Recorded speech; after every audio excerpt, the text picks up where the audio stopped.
À 18 ans, Capucine se bat pour le droit à mourir dans la dignité. Son combat, c'est celui de son père, Loïc Rézibois. Il était atteint de la maladie de Charcot, maladie dont on ne peut pas guérir, qui progresse très vite et paralyse les muscles. Le 24 septembre 2024, à 47 ans, le papa de Capucine est mort après une sédation profonde. La sédation a pour objectif de soulager une personne malade qui présente une situation de souffrance vécue comme insupportable, alors que le décès est imminent et inévitable. Capucine était là jusqu'au bout. Elle souhaite mener le combat pour le droit à mourir dans la dignité, de pouvoir choisir de mettre fin à sa vie. Pendant son endormissement, moi j'ai gardé le sourire jusqu'au bout.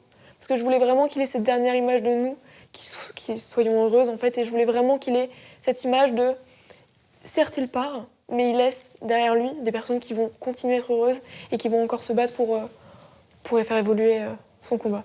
Le vécu de Capucine a touché ses copines, convaincues qu'il faut faire évoluer la loi. Mes copines sont forcément sensibilisées parce qu'elles sont au premier plan et elles ont toujours entendu parler de mon père, elles ont rencontré mon père. Je pense que c'est pas elles que j'ai besoin de convaincre, mais c'est plutôt les personnes extérieures et toutes celles que je rencontre, même dans le milieu scolaire.